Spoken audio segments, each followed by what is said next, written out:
자, 오늘 말씀의 제목은 합당한 예배자의 모습이라는 제목인데요. 합당한 예배자. 이 시간 전 여러분들 지금 어떻게 서 있어요? 예배자로 서 있는 줄 믿습니다. 그렇다면 하나님께서 합당한 예배자가 어떤 모습인가를 오늘 시편을 통해서 우리가 찾아볼 수 있지만, 계속적으로 예배에 대한 이야기인데, 그렇다면 예배는 언제부터 시작되었는가라는 것을 우리가 생각해 보게 되는데요. 자, 한번 같이 고백합시다. 예배는 선택이 아니라 필수입니다. 우리가 예수님을 믿는 것을 선택이 아니라 필수라고 얘기하죠. 우리가 예수님은 믿어도 되고 안 믿어도 되는 선택사항이 아니라 반드시 믿어야 되는 필수 과목과도 같다라고 우리가 명함 전도지 전도할 때 인용하는 그런 성구처럼 예배라는 것도 마찬가지죠. 예배는 선택이 아니라 필수다라고 우리가 고백할 수 있습니다. 이처럼 예배가 선택이 아니고 필수인 것을 마태복음 4장 10절을 보면 예수님이 40일 동안 줄이신 이후에 사탄에 의해서 시험을 받는 장면이 나옵니다. 여러분, 굶었으니까 가장 시험 들기 쉬운 쪽이 어떤 거예요? 먹는 문제이겠죠. 그래서 야, 이 돌들로 떡덩이가 되게 봐라 그랬더니 예수님이 뭐라고 그래요? 신명기 8장 3절을 인용하면서 사람이 떡으로만 사는 것이 아니라 하나님의 전한 모든 말씀으로 산다라고 말씀하셨죠. 이어서 어떤 유혹입니까?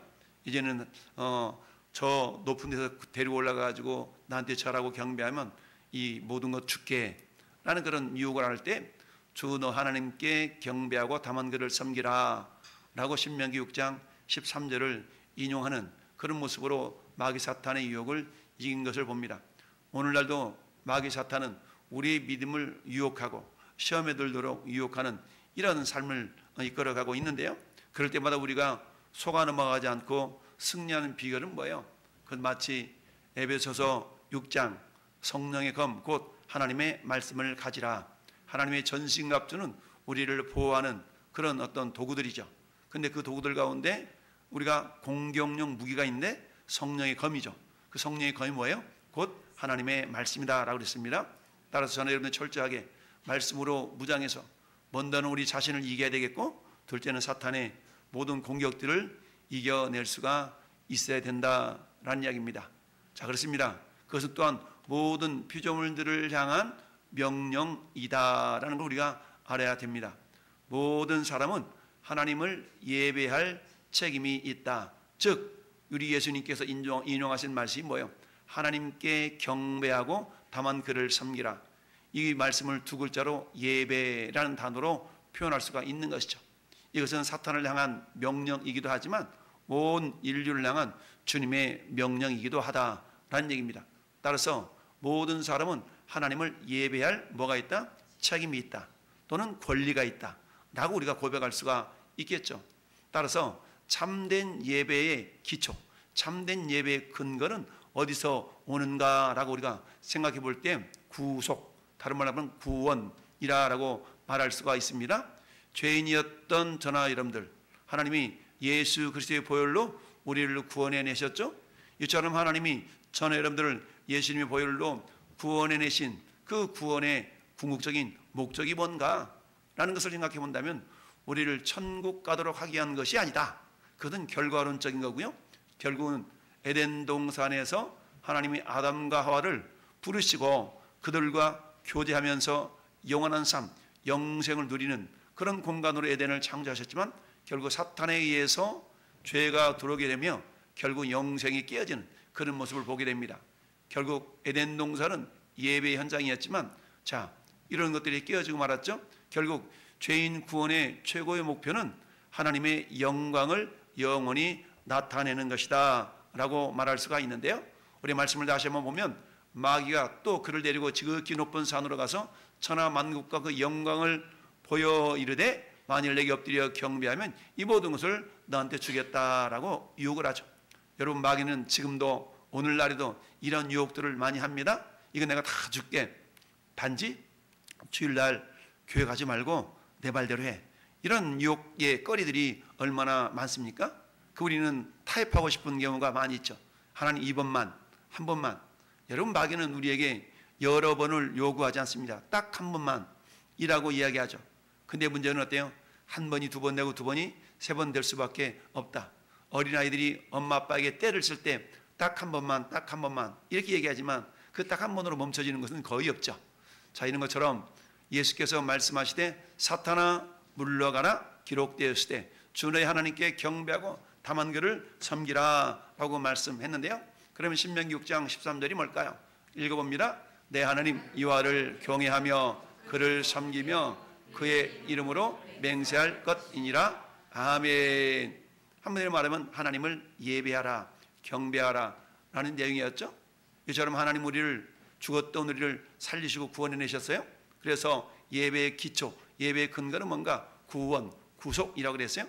에베소서 2장 1절도 죄 허물로 죽었던 우리를 살리셨다라고 말씀하고 있는데 5절도 그렇게 말씀하고 있죠.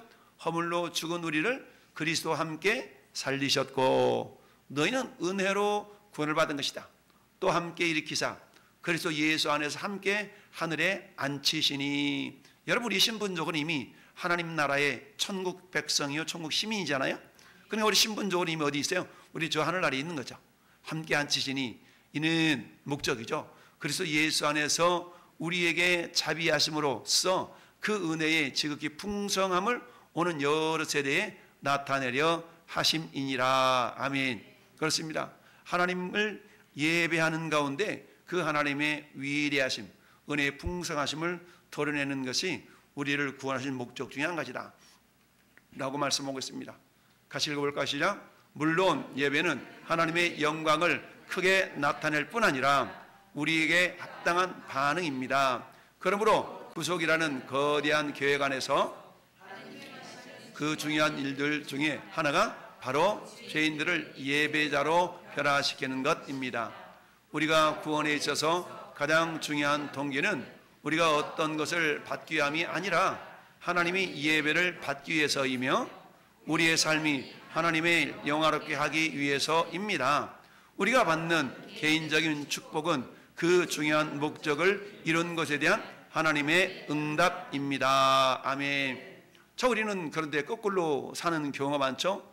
하나님께서 나에게 축복을 주셨기 때문에 난 이렇게 예배합니다 라고 말하는 경우가 있고 실제적으로 그렇게 살아가는 경우도 많죠. 그러나 실제적인 것은 원리적인 면은 근본적인 것은 뭐라고요? 하나님을 예배할 때에 하나님을 합당하게 하나님을 예배할 때 거기에 응답으로 하나님 우리에게 복을 주신다라는 얘기입니다. 오늘 같이 읽어본 시편 24편도 같은 개념이고 같은 말씀입니다. 곧 손이 깨끗하며 마음이 청결하며 뜻을 허탄 데 두지 아니하며 거짓 맹세하지 아니하는 자다. 이런 자가 어떤 자라고? 예배자라는 얘기인데 그런 예배자들은 5절 말씀에 여호와께 복을 받고 구원의 하나님께 의를 얻는다라고 말씀합니다. 즉 복을 받고 의를 얻는 이런 모든 개념들은 예배와 밀접한 연관이 있다는 것을 우리가 알 수가 있습니다. 그렇습니다. 우리가 받는 개인적인 축복은 그 중요한 목적을 이룬 것에 대한 뭘로? 하나님의 응답으로 나타난다. 그러니까 우리가 축복을 추구하며 축복을 얻어내기 위해서 우리가 신앙생활하는 자들이 되어서는 안 된다. 물론 신앙이 어릴 때는 그게 목적이 될 수가 있죠.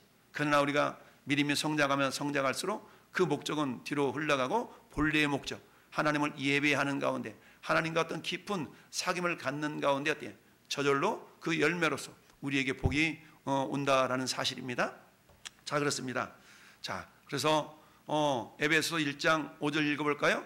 그의 기쁘신 뜻대로 우리를 예정하사 예수 그리스도로 말미암아 자기 아들들이 되게 하셨으니 이는 그가 사랑하신 자 안에서 우리에게 거저 주시는 바 그의 은혜의 영광을 찬송하게 하려는 것이다. 아멘. 여러분 6절을 한 단어로 표현한다고 하면 예배라고 표현할 수가 있겠죠. 하나님께서 우리를 자기 아들들을 되게 하신 이유, 즉 우리를 구원하신 이유가 뭐냐? 한마디로 말하면 하나님의 은혜의 영광을 찬송하는 것이다. 이걸 두 글자로 예배하도록 하게 한 것이다 라고 표현할 수가 있다는 얘기입니다. 따라서 에베소 3장 21절에도 교회 안에서와 그리스도 예수 안에서 영광이 되도록 영원 무궁하기를 원하노라 라는 것은 뭡니까? 결국 하나님은 원래 영광스러운 분이시지만 그 영광스러움을 누구를 통해서? 교회를 통하여 나타내기를 원하신 것이죠. 저희 여러분들이 교회의 구성원들이기 때문에 하나님은 우리를 통하여, 나를 통하여 영광 나타내기를 원하신다. 근데 가장 기본적인 영광을 드러낼 수 있는 모습이 예배다라는 얘기입니다. 자, 그렇습니다. 그렇다면 예배는 언제부터 있었는가? 영원 전, 사람이 창조되기 전에, 땅이 생겨나기 전에도 예배가 드려지고 있었다는 사실입니다. 여러분, 느헤미야 9장 6절은 이렇게 고백합니다. 시작. 오직 주는 여호와시라. 하늘과 하늘의 하늘과 일월 성신과 땅과 땅 위의 만물과 바다와 그 가운데 모든 것을 지으시고 다 보존하시오니 모든 천군이 주께 경배하나이다. 아멘. 여러분, 저기서 모든 천군은 누구를 가리켜요? 천사들을 가리켜요. 천사들. 그러니까 하나님이 눈에 보이는 물질 세계도 창조하셨고 눈에 보이지 않는 영적인 세계도 창조하셨죠. 하나님이 어느 세계를 먼저 창조하셨어요? 영적인 세계를 먼저 창조하셨어요. 근데 영적인 세계 가운데 영적인 존재인 천사들이 있죠. 그러니까 천사들을 먼저 지으셨다는 얘기입니다. 그러니까 하나님께서는 눈에 보이는 물질 세계 이전에 눈에 보이지 않는 영적인 세계를 지으셨는데 그 영적인 존재들 가운데 천사들이 있는데 그 천사들도 뭐 했다고요? 모든 천군이 주께 경배하나이다. 즉 천사들도 하나님을 예배하고 경배하는 존재로 하나님께서 사용하셨다라는 얘기입니다. 그래서 어때요? 느헤미야 9장 6절 말씀은 천사들에 관하여서 모든 천군이 주께 경배하나이다 라고 말했는데 그것은 지금 천사들이 하는 활동이며 그들이 창조됐을 때부터 그들의 활동이었던 것이다는 얘기입니다. 자, 아담과 하와가 창조되어 이 세상에 존재하게 되었을 때도 하나님께 예배를 드렸죠. 에덴 동산은 그들이 하나님을 예배하는 현장이었다라는 사실을 우리가 기억할 수 있습니다. 자, 그들은 아무 의심 없이 충성을 다해 하나님께 순종했어요. 선악을 알게 하는 나무 열매를 먹지 말아라. 그걸 먹는 날엔 반드시 죽는다. 그랬어요. 이처럼 충성을 다해 순종하고 하나님을 섬기고 예배했던 그들이었어요. 근데 그들에게 그런 충고를 듣고 순수한 예배를 이제 어때요? 사탄의 충고를 듣고 순수한 예배를 버림으로써 죄가 들어오고 말았죠. 여러분, 하나님 뭐라고 말씀하셨어요? 창세기 2장 17절에 선악을 알게 하는 나무 열매를 먹으면 어떻다? 반드시 죽는다 라고 말씀했죠. 근데 사탄이 와서 어떻게 유혹합니까? 3장 1절에 그런데 뱀은 여호와 하나님이 지으신 들짐승 중에서 가장 간교한지라 뱀이 여자에게 뭐라 이르되 하나님이 참으로 너에게 동산 모든 나무의 열매를 먹지 말라 하시다냐. 여자가 뱀에게 말하되 동산 나무 열매를 우리가 먹을 수는 있으나 동산 종에 있는 나무 열매를 하나님의 말씀에 너희는 먹지도 말고 만지도 말라 너희가 죽을까 하노라 하셨느니라. 자, 여러분, 이처럼 하나님의 말씀은 반드시 죽는다라는 말씀이었는데 사탄의 말을 듣고 보니까 죽을까 하노라로 변경이 되어졌죠. 근데 이어서 사탄은 뭐라고 말씀합니까? 아니, 너희 안 죽어 라고 전혀 하나님과 말씀이 반대되는 말씀으로 연결이 됩니다. 자, 뱀이 여자에게 이르되 너희가 결코 죽지 아니하리라. 하나님은 어때요? 반드시 죽는다. 근데 사탄의 말을 듣고 보니까 여자 하와의 생각 속에는 안 죽을 수도 있을 것 같은데 라는 생각이 들어왔다는 겁니다. 그런데 그런 찰나에 사탄은 니네들 정말 안 죽어 라고 얘기했죠. 그러니까 어때요? 너희가 하나님이 너희를 먹지 말게 한 이유가 뭔지 알아? 라고 하면서 그럴싸한 이유를 대죠. 그러고 나서 선악을 알게 한 나무 열매를 보니까 어때요? 먹음직하고 보암직하고 지혜롭게 할 만큼 탐스러운 열매였더라 라는 얘기죠. 결국 아담과 하와는 어때요? 너희는 피조물이고 나는 창조주이다는 가장 근본적인 기준 삼은 것이 선악을 알게 한 나무의 열매였던 것인데, 자, 그것을 어김으로 어때요? 자기가 마치 창조주가 된 것 같은 그런 죄를 짓게 됐습니다. 이처럼 최초로 기록한 아담의 자식들 간의 분열은 가인과 아벨 사이에서 일어났는데 원인은 뭐예요? 예배 방식과 관련이 있었다. 결국 가인은 동생이 하나님께 인정받은 것을 시샘하여서 그를 죽이고 말았던 것이죠.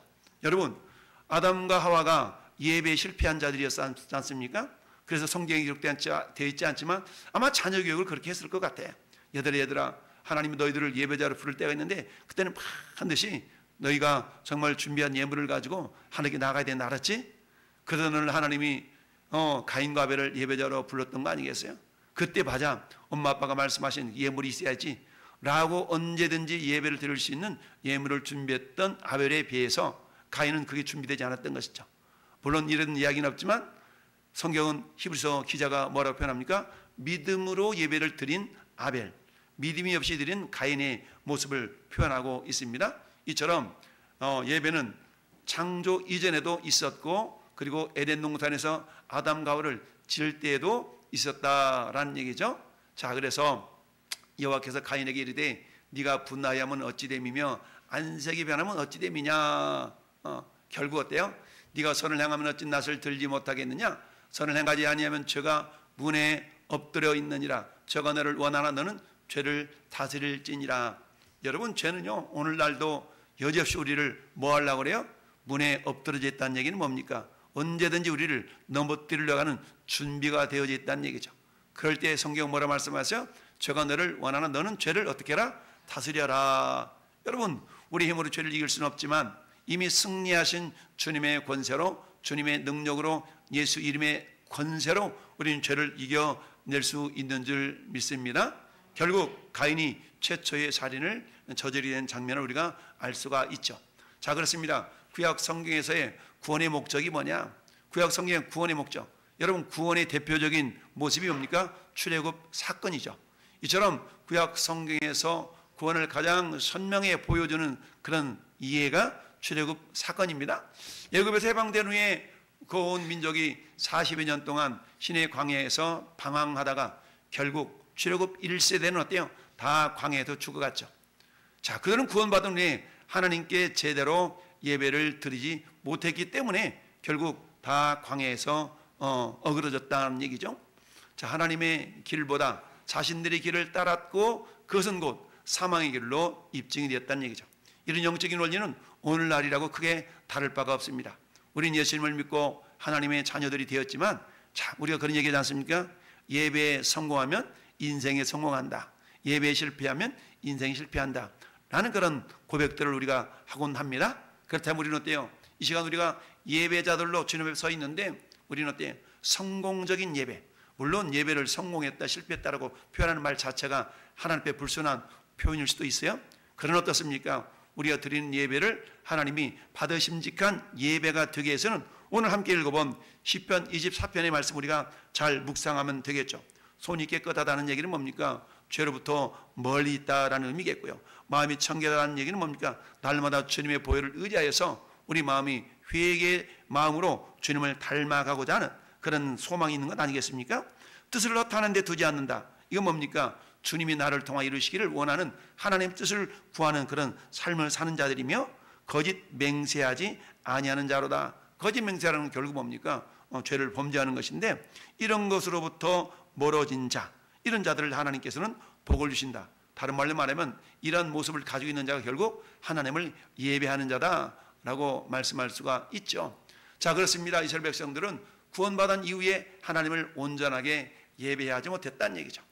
그렇기 때문에 하나님은 그들을 저 광야에서 다 죽어가도록 하셨고, 출애굽 2세대를 향해서 그들이 참다운 또한 예배자가 되도록 하나님이 다시 기회를 주신 것이죠.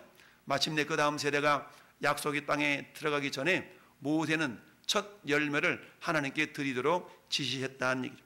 여러분, 신명기서는 모세가 이제 광야 40년을 다 거치고 이 요단강만 건너가면 가나안 땅인데, 그 가나안 땅을 목전에 두고 어땠어요? 이스라엘 백성들에게, 출애굽 2세대들에게 유언과도 같이 세 편의 설교가 결국 신명기서입니다. 그러니까 모세는 어때요? 자신도 못 들어가잖아요. 자신도 못 들어가지만 너희들은 가나안 땅에 들어가거들란 이렇게 하나님을 예배하며 섬기며 살아라 라고 기록한 성경이 신명기서인데, 이 신명기서 26장 8절부터 11절에는 이렇게 기록하고 있습니다. 여호와께서 강한 손과 편팔과 큰 위엄과 이적과 기사로 우리를 애굽에서 뭐 했어요? 인도하여 내시고, 이걸 한 단어로 구원이라 표현할 수 있죠. 구원해 내셨어요. 그럼 어때요? 이곳으로 인도하사 이 땅 곧 젖과 꿀이는 땅을 주셨나이다. 하나님께서는 가나안 땅, 젖과 꿀인 땅을 주셨어요. 자, 여호야, 이제 내가 주께서 내게 주신 토지 소수 안에 만물을 가져왔나이다 하고, 너는 그것을 내 하나님 여호와 앞에 두고 내 하나님 여호와 앞에도 뭐하라? 경배하라 라는 얘기입니다. 즉 이스라엘 백성들을 향해서 출애굽 2세대들을 향해서 말씀하고 있는 거예요. 너희들이 가나안 땅에 들어가거들랑 하나님 당신이 우리를 이렇게 인도하셨습니다 라고 고백하고, 그곳에서 토지소산의 만물을 처음 익은 그런 열매들을 어떻게 해? 하나님 앞에 올려드리면서 예배하라라는 얘기입니다. 그러니까 출애굽 1세대들이 실패했던 예배의 삶을 출애굽 2세대인 너희들은 뭐하라? 실패하지 말아라 라고 모세를 통하여서 재차 말씀하고 있는 것이죠. 그러면서 11절에 내 하나님 여호와께서 너와 내 집에 주신 모든 복으로 말미암아 너는 레인과 너희 가운데 거류하는 객과 함께 즐거워할지니라. 자, 10절과 11절을 보면은 하나님 앞에 경배하고 예배하는 삶을 살 때 이어져서 뭐가 오는 거예요? 복이 오는 겁니다. 오늘날 이 영적인 원리도 마찬가지, 하나님은 예배하는 자, 전심으로 하나님을 예배하는 자들에게 복을 주셔서 그 복을 나누며 누리도록 역사하신다라는 사실입니다. 그러니까 예배를 정상적으로 드리면 그 삶 속에 뭐가 있는 거예요? 즐거워할 수 있는 기쁨이 있는 겁니다. 왜? 복을 나눌 수 있는 그런 존재가 되기 때문이죠. 그렇습니다. 그렇게 해서 이스라엘 백성이 약속의 땅에 들어간 이상 이제는 단 하나 간단한 공식만 따르면 하나님의 축복을 받을 수가 있었죠. 그것은 뭐라고요? 하나님께 합당한 예배를 드리는 것이었다는 얘기죠. 그러니까 합당한 예배를 드리는 것이었음에도 불구하고 우리는 이미 이스라엘 지나온 역사를 보면 그게 제대로 되지 않았다는 얘기죠. 타산지석이라는 그런 우리 사자성어도 있는 것처럼 우리는 어때요? 그런 것들을 거울 삼아서 나의 삶의 현장 가운데는 그러면 예배의 성공자가 되어야 되겠다, 합당한 예배자가 되어야 되겠다 라는 것을 우리가 깨달아 알 수가 있는 것이죠. 자, 그렇습니다. 이처럼 예수님과 예배의 관계는 우리가 또 선명하게 나타나고 있는데요, 예수 그리스도의 삶과 사역은 예배와 불가문의 관계가 있습니다. 세상에서 사역하시는 동안 예수님은 본보기와 명령으로서 참된 예배의 중요성을 가르치셨죠. 그의 죽음도 예배의 의미와 중요성을 가르치는 교훈이죠. 여러분, 시편 22편은 메시아적 시라고 다윗의 시편인데요, 시편 20편은 놀라운 예언자적 시각으로 그리스도의 십자가를 바라보게 합니다.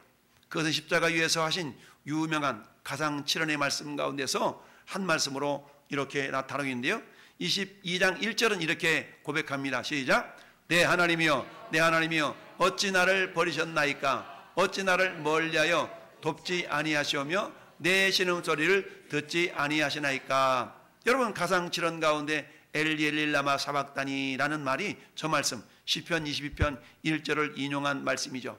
그러면 어때요? 27, 28, 29절도 같이 읽어봐요.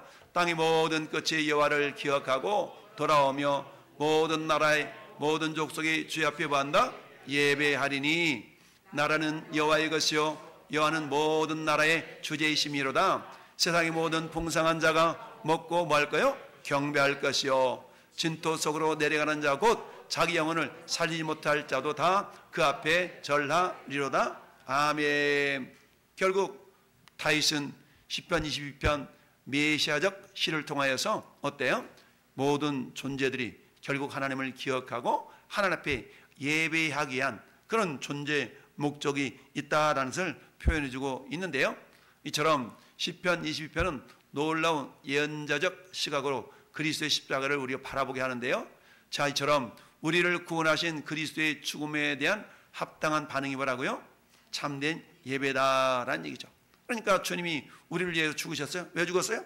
죄값을 치르기 위하여 죽은 것 아니겠습니까? 그렇다면 우리는 어때요?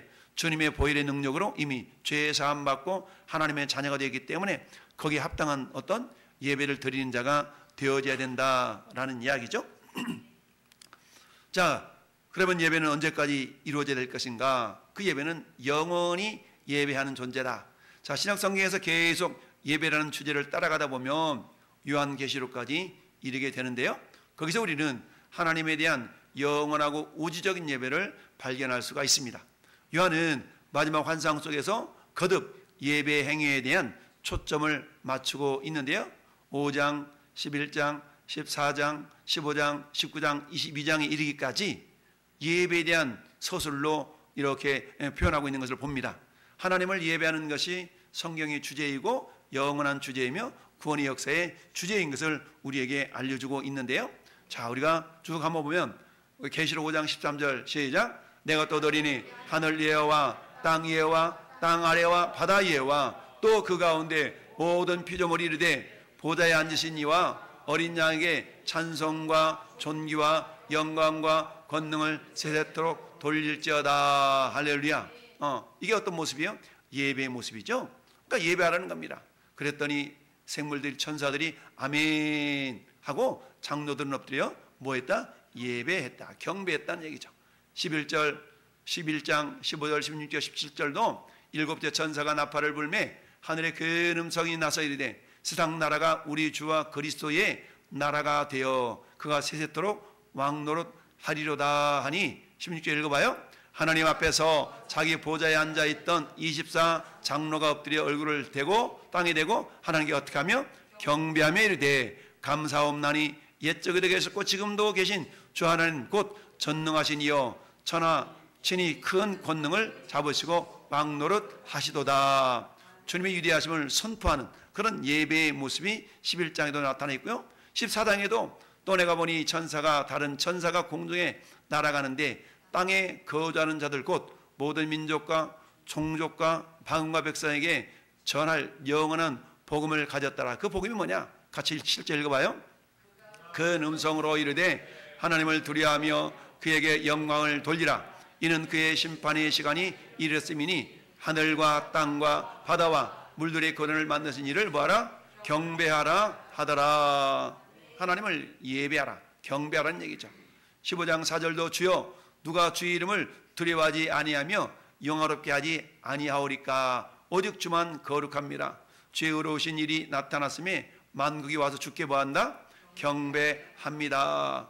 19장도 보니까 24장로와 네 생물이 엎드려 보좌에 앉으신 하나님께 경배하며 이르되 아멘 할렐루야 하니 내가 그 발 앞에 엎드려 경배하려 하니 그가 나에게 말하기를 나는 너와 및 예수의 증언을 받은 내 형제들과 같이 된 종이니. 천사를 막 높이려고 그랬더니 말리고 있는 장면이에요. 삼가 그리하지 말고 오직 하나님께 경배하라. 예수의 증언은 예언의 영이라 하더라. 그러니까 주님만을 예배하고 경배하라 라는 얘기입니다. 자, 계시록 마지막 22장 8절 9절도 시작. 이것을 보고 들은 자는 다 요한이니 내가 듣고 볼 때에 이 일을 내게 보이던 천사의 발 앞에 경배하라고 하였더니 그가 내게 말하기를 나는 너와 네 형제 선자들과 또 이 두라반의 말을 지키는 자들과 함께 된 종이니 그리하지 말고 하나님께 경배하라 하더라. 할렐루야. 이처럼 우리가 성경을 어떤 주제로 보느냐에 따라서 쭉 연결이 되죠. 여러분 십자가의 보혈이라는 주제로 본다 그러면 어때요? 창세기 3장 21절에 가죽을 치어 입히는 사건으로부터 계속적으로 보혈의 주제가 나타날 수가 있지만 또 예배라는 주제를 가지고 보니까 이처럼 계시록까지 저 창세기부터 계시록까지 예배로 연결이 되는 걸 봅니다. 그래서 우리는 어때요? 예배하는 자가 영과 진리를 예배하라. 그 대목을 결론으로서 오늘 함께 읽어본 합당한 예배자의 모습이 뭔가 같이 읽어볼까? 시작. 하나님의 임재 안에 들어갈 자가 누구인가? 하나님께 기꺼이 나갈 자는 누구인가? 깨끗한 손과 청결한 마음으로 여호와를 찾는 자들, 즉 하나님이 받으실 만한 예배를 드리는 자들입니다. 이들은 하나님께 의를 얻는 자들입니다. 이는 죄를 전가함으로 하나님의 의를 받은 신자들이며 믿음으로 의롭다함을 받은 사람들을 말합니다. 하나님 앞에서 의롭다함을 받은 것과 하나님께 참된 예배를 드리는 것은 서로 뗄 수 없는 관계입니다. 그렇죠? 여러분, 주님께 의롭다 인정함을 받은 사람들이 하나님을 예배할 수 있는 것이고 예배를 받은 자들은 어때요? 또한 그 의로움을 유지시켜 나가는 그런 놀라운 은혜 안에서 우리가 계속적으로 하나님을 예배하며 살아가야 되는데요. 자, 로마서 4장 5절 8절을 같이 읽어볼까요? 이를 아니할지라도 경건하지 아니한 자를 의롭다 하시는 이를 믿는 자들에게는 그의 믿음을 의로 여기시나니 이란 것이 없이 하나님께 의로 여기심을 받는 사람의 복에 대하여 다윗이 말한 바 불법의 사함을 받고 죄가 가려짐을 받는 사람들이 복이 있고 주께서 그의 죄를 인정하지 아니할 사람은 복이 있도다 함과 같으니라. 아멘. 정말 어떤 의미냐면 우리 예수 그리스도 의로움이 전가되었다라고 우리가 표현하죠. 우리의 모든 죄를 예수님의 보혈로 다 씻음받았어. 우리가 그러잖아요. 우리 죄 문제를 예수님이 해결했습니다. 이렇게 전도하면서 전하면 많은 사람들이 내 죄를 내가 해결하지 왜 예수님이 해결을 해? 라고 이상하게 여기는 사람이 있거든요. 근데 그것을 믿는 자들을 주님은 어떻다고요? 의롭게 여겨주신다는 얘기입니다. 그리고 우리는 어때? 우리는 의로울 것이 없지만 주님의 의로우심이 우리에게 이렇게 전가되어져서 전가된 의, 넘어온 의라고 우리가 표현을 하죠. 그러니까 우리 스스로는 의롭게 될 수가 없지만 주님의 보혈의 은혜로 우리가 의로운 자가 되었기 때문에 어때? 우리는 은혜를 덧입은 자잖아요. 그러니까 은혜를 덧입었기 때문에 은혜에 대한 합당한 반응으로 우리는 뭐예요? 하나님을 예배하는 자가 될 수가 있고 예배하는 자가 되어져야 된다라는 사실입니다. 자, 누가복음 7장 46절 48절을 보면 같이 읽어봅니다. 그는 향유를 내 발에 부었느니라. 그러므로 내가 네게 말하노니 그의 많은 죄가 사해졌도다. 이는 그의 사랑함이 많음이라. 사함을 받은 일이 적은 자는 적게 사랑하느니라. 이에 여자에게 이르시되 내 죄 사함을 받았느니라 하시니. 아멘. 여러분, 시몬이라는 바리새인이 예수님께 식사를 대접하려고 초청을 했어요. 초대를 했어요. 그랬는데 예수님이 오시니까 그곳에서 누가 들어가요? 여자가 향유를 이렇게 예수님의 발에 붓고 머리칼로 예수님을 닦는 사건이 나타나죠. 그런데 이 모습을 보면서 또 책망하는 사람들도 있었는데 이 모습을 보면서 예수님이 칭찬하는 내용이 이 말씀이에요. 그러면서 특별히 47절에 내가 너희에게 말하노니 그의 많은 죄가 사해졌다. 이는 그의 사랑함이 많음이라. 사함을 받은 일이 적은 자는 적게 사랑하느니라. 이것은요 이렇게 우리가 이해할 수가 있습니다. 우리 주님이 우리를 사랑하심은 우리가 표현할 수 없는 엄청난 사랑이잖아요. 하늘을 두루마리 삼고 바다를 먹물 삼아도 그 크신 하나님의 사랑 말로 다 표현할 수 없다. 글로 다 표현할 수 없다. 라는 그런 찬송과 가사처럼 여러분 우리는 하나님의 은혜를 엄청 던집은 자들이에요. 근데 그 던집은 자들로서 은혜를 내가 주님께 어떻게 보답할 거라는 반응은 다양하게 나타날 수 있다는 얘기입니다. 마치 어때요? 하나님 우리에게 주신 그 은혜들을 어떤 사람은 당연한 것처럼 한 달란트처럼 여기는 사람이 있고 어떤 사람은 마치 두 달란트를 막 두 달란트씩 남기려고 하는 사람이 있고 다섯 달란트를 받은 것처럼 막 배로 남기려고 하는 사람이 있는 것처럼 우리에게 받은 은혜를 우리는 어떻게 반응을 보이고 있느냐는 얘기입니다. 여러분 하나님의 은혜는 우리가 가히 헤아릴 수 없는 큰 은혜인데 이 은혜에 대해서 반응을 보이는 모습들은 각자가 다르다는 얘기입니다. 어떤 사람은 정말로 10달란트의 가치로 2달란트의 가치로 이렇게 하나님의 은혜의 분량을 표현해 줄 수 있다는 얘기입니다. 그런데 이 여자는 어때요? 많이 사함을 받은 자는 많이 사랑한다. 그러니까 이 여자 입장에서 볼 때는 어때요? 엄청나게 주님으로부터 사함을 받은 자이기 때문에 주님을 사랑하는 모습이 엄청나게 크게 표현이 되어졌다는 얘기죠. 근데 어때요? 사함을 받은 일이 적은 자는 적게 사랑하느니라. 그러니까 어찌 보면 당연한 것처럼 여기는 경우가 있죠. 내가 구원받았어. 구원받은 것이 별 감동이 없어. 왜? 어쩌면 그걸 당연히 여기는 것 같은 그런 모습으로 나갈 수가 있잖아요. 근데 저 여자는 그렇지 않다라는 얘기죠. 왜? 사함을 많이 받은 것으로 본인이 받아들였기 때문에 하나님의 사랑을 크게 주님께 올려드리는 그런 모습으로 나아가고 있다라는 얘기입니다. 자, 한번 고백합시다. 참된 믿음의 표적은 영으로 하나님을 예배하는 것입니다. 성령의 열매 및 모든 미덕은 예배의 뿌리를 두고 있습니다. 진실한 사랑은 참되신 하나님을 향한 사랑에서 비롯이 됩니다. 우리가 구원받았는데 합당한 예배를 드리지 않고 있다면 우리는 구원받은 목적을 부인하는 것과 같다. 나는 하나님을 예배하고 있는가? 내게 예배는 삶인가? 참된 예배자로 부름받은 우리는 예배를 위한 거룩한 전쟁에서 승리하신 주님과 동행하며 합당한 예배자로 빚어져 갑니다. 그렇습니다. 우리가 믿음이 어릴 때는 예배의 소중함을 모르다가 우리의 믿음이 자라면 자랄수록 하나님 우리를 결국 예배자로 불러주셨네.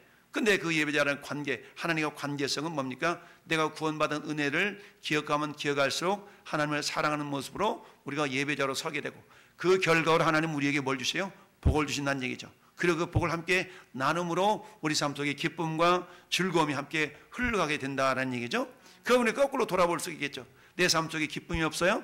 그러면 어디를 점검해 봐요? 내가 예배에 성공하고 있나 실패하고 있는가를 우리가 점검해 봐야 되겠죠.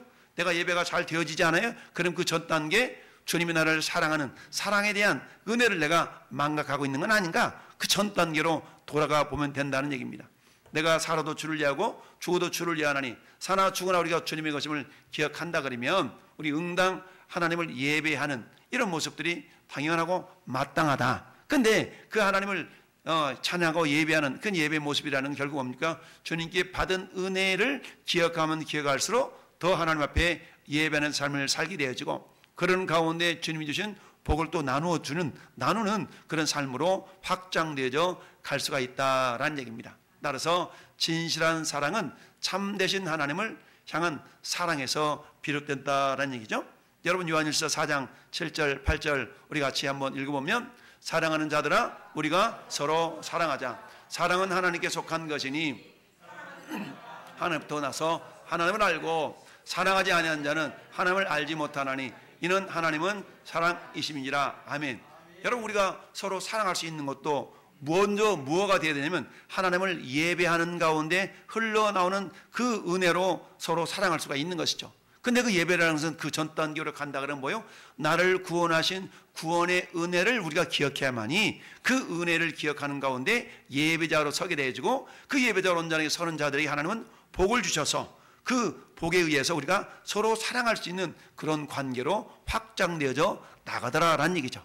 근데 마귀 사탄은 어때요? 이런 일들을 하지 못하도록 방해하는 그런 존재라는 얘기죠. 그러다 보니까 어찌 보면 예배라는 건 뭐예요? 거룩한 싸움이에요. 거룩한 싸움.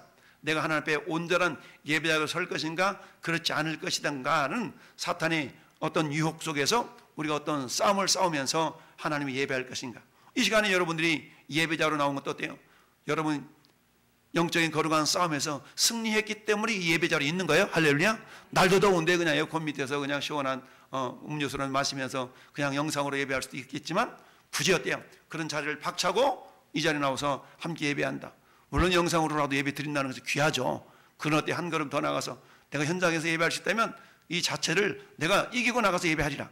이런 것은 어때요? 자신과 싸움이지만 뒤집어 놓고 말하면 하나님이 우리를 구원하신 구원의 은혜에 대한 반응으로서 하나님을 예배하는 것이고 그 예배하는 자들이 하나님은 또 복을 주시고 그 복을 함께 나누는 가운데 기쁨이 흘러가는 그런 삶이 계속적으로 순환되어져 가면서 우리의 믿음이 성장하고 성숙하게 된다라는 사실입니다. 오늘 하나님께 저와 여러분들이 예배에 합당한 자들로 설 때에 그는 하나님께 복을 받고 구원의 하나님의 의를 이루리니 라는 그런 말씀이 있는 것처럼 오늘도 우리가 합당하게 하나님을 예배하는 가운데 하나님 주신 복을 함께 누리며 나누며 함께 즐거워할 수 있는 주님의 백성들이 될 수 있기를 예수님의 이름으로 축원합니다. 아멘.